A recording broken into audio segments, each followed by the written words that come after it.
Océan et comment les sauver, de Amandine Thomas, aux éditions Sarbacane.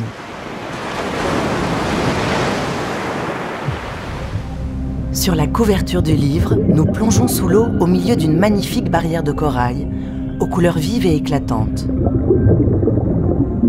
Une petite fille en maillot de bain, masque et palme, observe les animaux. Je prends une photo, c'est trop beau!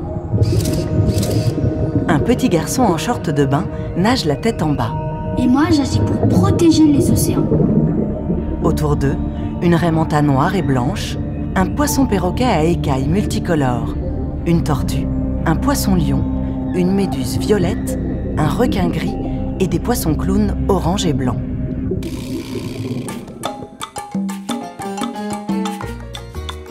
Nous allons embarquer dans un grand voyage autour du monde. Tu vas explorer 5 écosystèmes marins. Laisse-toi surprendre par les animaux extraordinaires qui y vivent. Et découvre comment protéger les océans, les ours polaires, les loutres de mer ou les dauphins sans même bouger de chez toi. Tu crois qu'on verra des requins? Ah, attendez, j'ai oublié mon maillot.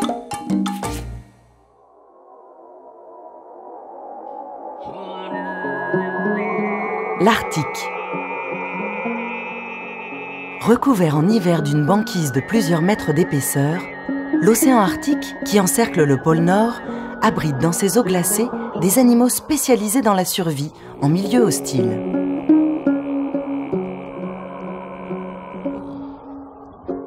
Les spécialistes du grand froid. En Arctique, la température varie entre 0 degré en été et jusqu'à -50 en hiver, quand la nuit polaire s'installe et que le soleil disparaît pendant plusieurs mois. Les animaux qui y vivent sont devenus extrêmement résistants, avec des modes de vie parfaitement adaptés à leur environnement glacial. C'est le cas du morse, protégé du froid par sa peau imperméable, recouvrant une couche de graisse isolante de 15 cm d'épaisseur. Une vraie doudoune. De la morue polaire, qui produit son propre antigel, ou encore du phoque du Groenland, qui donne naissance à ses petits et les allaite sur des îlots de glace à la dérive, à l'abri des prédateurs. Des morses se prélassent sur la banquise. Ils ont un corps massif, un épais pelage de couleur brun cannelle, des petits yeux noirs, un museau court et large, une moustache fournie et de longues défenses en ivoire.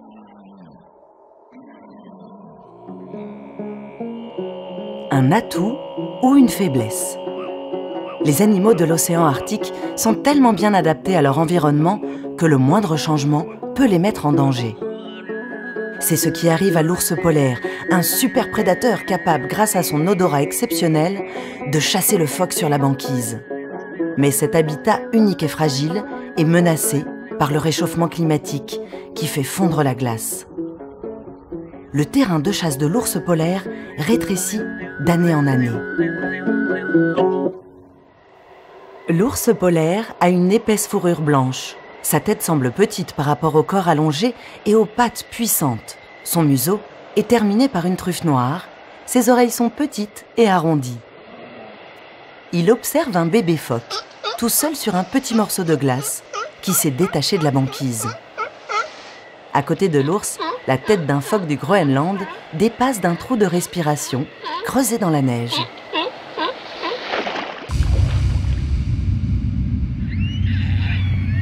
D'autres animaux nagent dans les eaux glacées. L'orque, l'omble chevalier, le narval ou encore la gigantesque baleine à bosse. Elle est grise sur le dos, blanche sur le ventre et a une queue en forme de nageoire.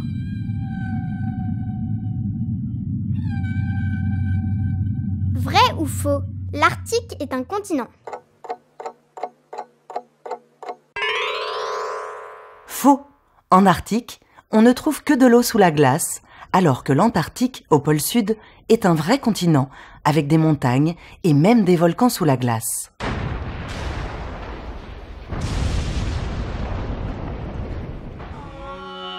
Et toi dans tout ça? On peut combattre le réchauffement climatique en consommant moins d'électricité. Par exemple, en baissant le chauffage à la maison d'1 seul degré, en ajoutant un petit pull pour les frileux ou les plus fragiles. Ta famille peut économiser environ 7% d'électricité. Un bon moyen d'aider les ours polaires, sans bouger de chez toi et sans avoir froid.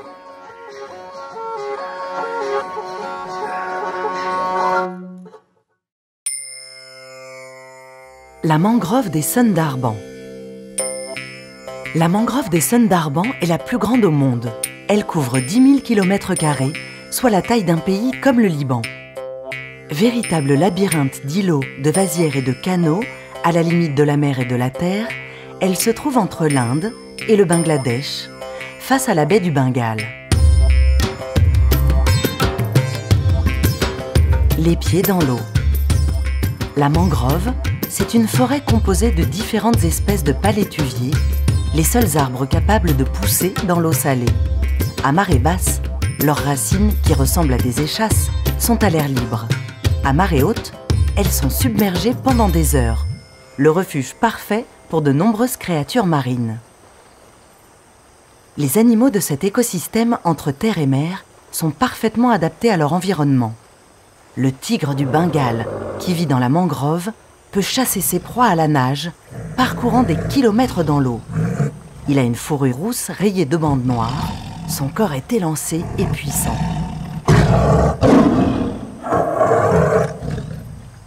Un martin-pêcheur s'est réfugié dans un arbre touffu. C'est un bel oiseau avec un bec orange, long et fin. Un python est enroulé autour d'une branche. De nombreux animaux nagent dans les eaux troubles. Un dauphin du Gange, un poisson-scie, une tortue de Kemp, un crabe violoniste, des carpes. Quant au goby sauteur, un poisson pouvant survivre à l'air libre pendant 2 jours, il sait même grimper aux arbres grâce à des nageoires semblables à des pattes. Vrai ou faux? La mangrove des Sundarbans est la seule au monde où l'on trouve des tigres. Vrai, car les tigres de la mangrove des Sundarbans sont les seuls à s'être adaptés à cet environnement étrange. Une marée pas comme les autres. La mangrove des Sundarbans joue un rôle très important pour l'homme. Elle protège cette région, l'une des plus peuplées de la planète, contre les cyclones et les tsunamis, en formant une barrière pratiquement impénétrable aux éléments. Et pourtant, de grosses usines se sont installées aux abords de la mangrove. Des bateaux remplis de charbon, de ciment ou de pétrole les approvisionnent. Quand ils font naufrage, ils déversent dans l'eau des tonnes de produits chimiques qui polluent tout l'écosystème. En 2014, c'est un pétrolier qui s'est échoué dans la mangrove, causant ainsi une marée noire. Et toi dans tout ça? La majorité des produits pétroliers qui sont à l'origine des marées noires sont utilisés pour fabriquer de l'essence. En consommant moins d'essence, on peut donc réduire les risques de marée noire et les émissions de gaz à effet de serre produites par les voitures. Il suffit parfois d'aller à l'école en vélo, à pied ou de prendre les transports en commun.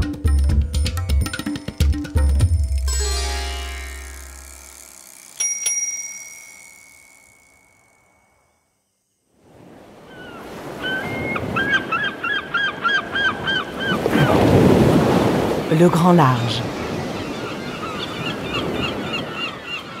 Au grand large, de nombreuses espèces marines passent la majorité de leur vie à nager ou flotter dans des eaux vastes et profondes, sans jamais entrer en contact ni avec les côtes, ni avec le fond marin. Ces territoires énormes, qui représentent 60% de la surface des océans, sont les plus grands écosystèmes au monde. Dans une barque, les enfants observent les eaux profondes. Oh là là, un cachalot! Ils ont le plus gros cerveau du monde. Le cachalot a une énorme tête, son dos est gris et sombre avec des reflets bleutés. Regardez tous les requins. Requin mako, requin blanc, requin soyeux, requin bleu. Des poissons volants sautent au-dessus de l'immense queue d'une baleine bleue. Elle possède un corps pouvant dépasser 30 mètres de longueur et 70 tonnes. Sa tête plate a la forme d'un U. Sa bouche contient environ 300 dents, appelées fanons.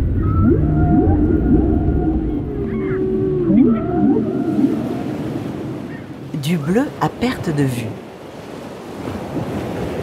Les eaux du Grand Large ne sont pas très peuplées et la nourriture y est rare. Pour survivre, les habitants de cet immense désert aquatique doivent parfois parcourir plusieurs centaines de kilomètres par jour à la recherche de leur prochain repas. On y trouve des espèces plongeuses, comme le cachalot, et des nageurs particulièrement agiles, comme le dauphin à long bec, le requin bleu, l'espadon ou encore le thon jaune. Ces prédateurs redoutables sillonnent les océans à la poursuite de leur proie, par exemple la sardine ou le maquereau, qui se déplacent en bancs gigantesques, pouvant peser chacun plusieurs tonnes. Vrai ou faux? Les dauphins ne dorment jamais. Vrai et faux. Les dauphins sont des mammifères qui ont besoin de remonter à la surface pour respirer. Pour ne pas se noyer en dormant, ils ont développé un système étonnant. Seulement la moitié de leur cerveau s'endort, pendant que l'autre reste active, pour maintenir le dauphin à la surface.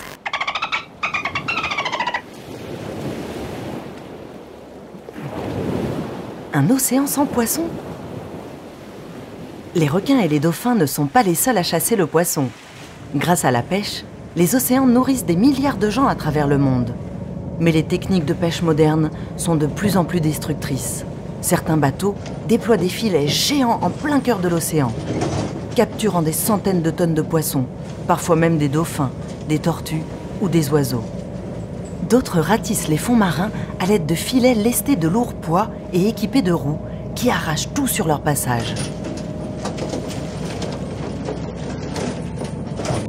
Il y a de plus en plus de bateaux et de moins en moins de poissons qui sont pêchés avant d'avoir pu grandir et se reproduire.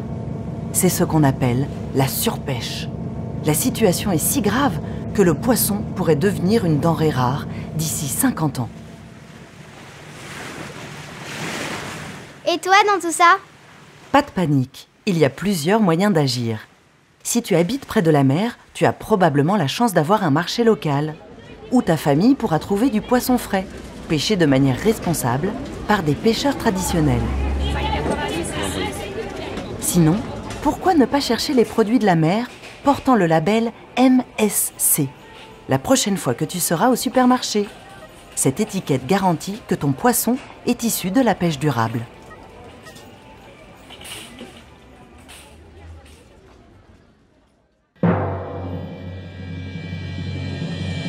La fosse des Mariannes. Loin sous la surface de l'océan Pacifique, là où la lumière du soleil ne pénètre jamais, se trouve l'endroit le plus profond du monde, la fosse des Mariannes. Une fosse océanique dont le point le plus bas, Challenger Deep, se situe à presque 11 000 mètres de profondeur. Vrai ou faux? Plus de gens sont allés dans l'espace qu'au fond de la fosse des Mariannes. Vrai. On en sait d'ailleurs plus sur la surface de la Lune que sur les plaines abyssales des océans.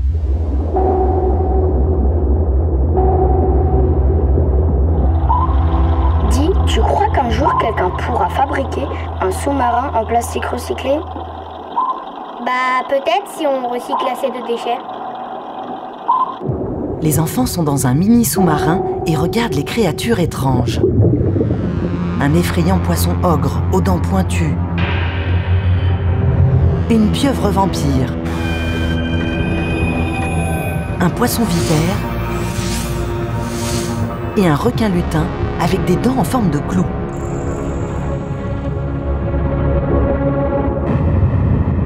Les abysses, c'est quoi?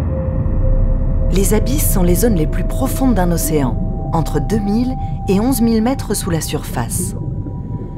Les zones abyssales sont très peu connues, même si elles occupent les 2/3 de la surface de notre planète. L'absence totale de lumière, la haute pression de l'eau et le grand froid qui y règne rendent leur exploration très difficile. Par exemple, la fosse des Mariannes est si profonde qu'elle pourrait contenir la montagne la plus haute du monde, l'Everest tout entière. Mais si des milliers de gens ont escaladé l'Everest, seulement 3 personnes au monde ont atteint le fond de la fosse des Mariannes. Elle est pourtant peuplée d'animaux fascinants, capables de supporter ces conditions extrêmes, comme le poisson pêcheur, qui émet une lumière bleue pour attirer ses proies dans le noir complet. Ou encore une espèce de poisson limace qui peut nager à plus de 8000 mètres de profondeur, où la pression est égale au poids d'un morse perché sur l'ongle de ton petit orteil.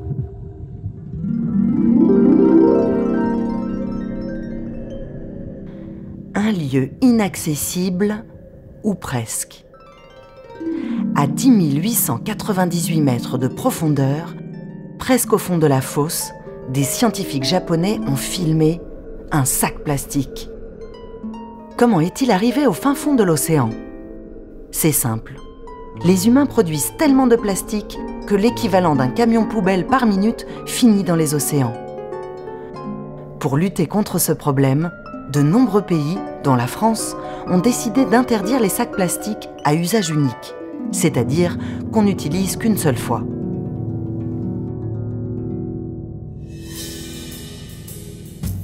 Et toi dans tout ça? Pour ne pas retrouver nos déchets au fond des océans, on peut les recycler, c'est-à-dire les transformer en nouveaux objets. Pour cela, on utilise le tri sélectif, qui sépare les déchets recyclables du reste des ordures, comme le verre, le plastique ou le papier. En triant tes déchets à la maison, tu peux éviter qu'ils n'atterrissent dans les abysses. Et ils pourront même servir à la fabrication d'une paire de baskets, d'une polaire ou même d'une tente.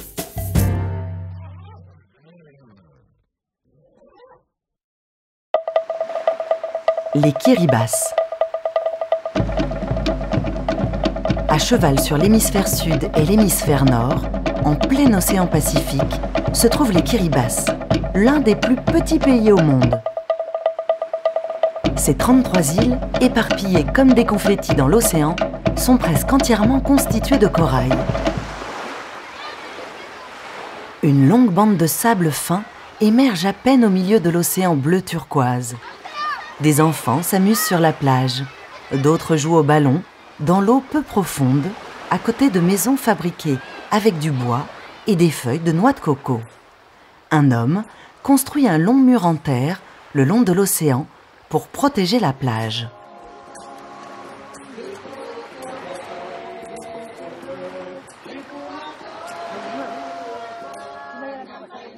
Dans une pirogue, un pêcheur rame au milieu de poissons papillons, d'espadons voiliers, de thons et de concombres de mer. Toutes sortes d'oiseaux peuplent la petite île. Un boki-coquelicot, un héron, une frégate. Un oiseau avec un long bec crochu et une grosse poche rouge sous la gorge. Une oasis en pleine mer. Sur les 33 îles, regroupées en 3 archipels, que comptent les Kiribati, 32 sont des atolls, c'est-à-dire des îles en forme d'anneau, à peine plus hautes que le niveau de la mer. Il s'agit en fait de récifs coralliens sur lesquels se sont accumulés du sable et des débris, encerclant une étendue d'eau calme et peu profonde que l'on appelle un lagon. Chaque île, son lagon et les créatures qui y vivent, y compris les humains, sont protégés du grand large par le corail, qui forme une barrière naturelle contre les vagues. Vrai ou faux? Un quart de tous les animaux marins passent au moins une partie de leur vie dans les récifs coralliens. Vrai, les récifs coralliens sont essentiels à la vie marine et à la vie humaine, puisqu'environ 3 milliards de gens sur Terre en dépendent pour vivre. La montée des eaux. Pour les Kiribati, comme on appelle les habitants des Kiribati, l'océan est une source de nourriture vitale depuis des générations. Pourtant, il est aujourd'hui devenu dangereux. Avec le réchauffement climatique qui provoque la fonte des glaces, le niveau de la mer monte et les atolls sont menacés. Les récifs de corail ne suffisent plus à arrêter les vagues et les Ikiribas sont obligés de construire des murs pour protéger leurs terres contre des marées de plus en plus hautes. Les îles, qui ne s'élèvent en moyenne qu'à 2 mètres au-dessus du niveau de la mer, risquent même d'être complètement submergées d'ici 50 ans, forçant les Ikiribas à quitter leur pays.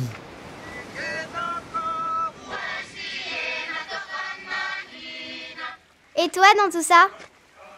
Beaucoup de gens n'ont jamais entendu parler des Kiribati. Ils ne se rendent donc pas compte des dangers du réchauffement climatique pour l'homme. Mais les enfants aussi ont des choses à nous apprendre. Tu peux partager tes connaissances en faisant un exposé sur les Kiribati à l'école, par exemple, ou en conseillant autour de toi un article sur le sujet dans ton magazine préféré.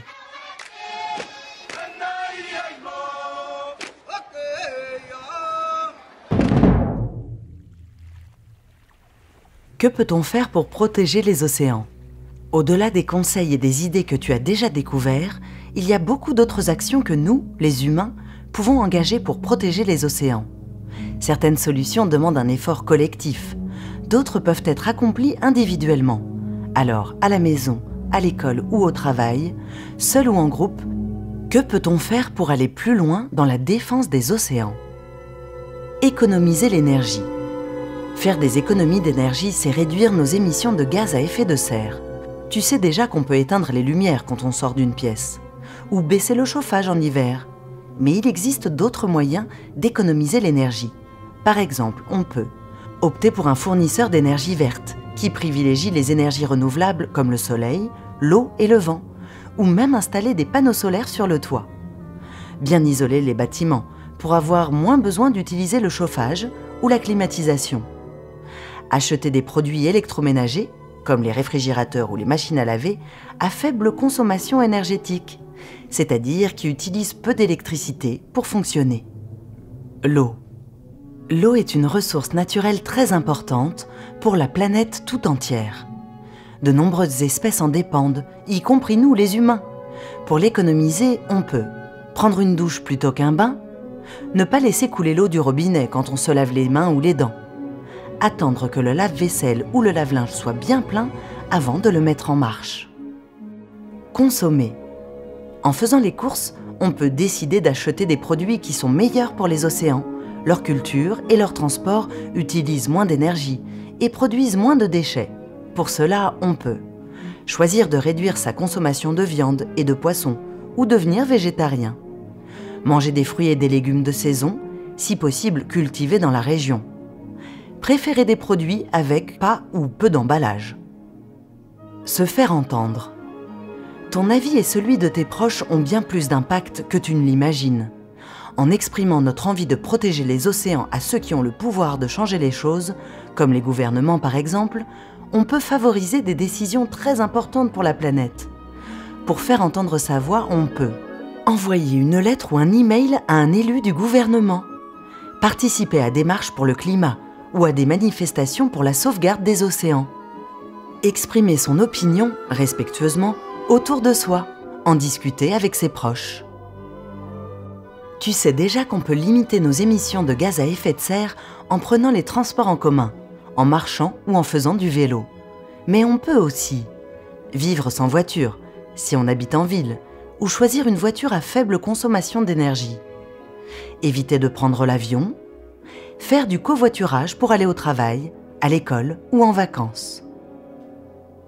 Soutenir. Beaucoup de gens se battent tous les jours pour protéger les océans, aussi bien à l'échelle mondiale qu'à l'échelle locale. Pour les soutenir, on peut faire un don à l'organisme ou à l'association de son choix, devenir bénévole et participer aux événements organisés par les différents groupes présents dans notre ville ou région, collecte de déchets, nettoyage des plages, signer les pétitions en faveur de la protection des océans, réduire, réparer, recycler, réutiliser. Tu as déjà découvert à quel point réduire nos déchets est important pour les océans. Pour cela, il y a bien sûr le recyclage, mais on peut aussi réduire notre consommation en achetant moins d'objets neufs, réparer les objets cassés au lieu de les jeter, réutiliser habits, meubles ou objets en achetant d'occasion. On fait du co-trottinettage. Oui, j'adore.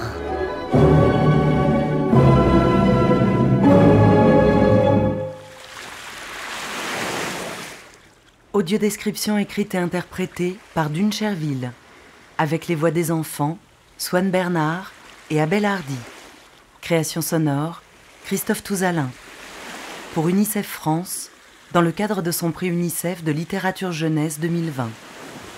Et pour la Fondation Visio, qui vient en aide aux enfants et adultes déficients visuels.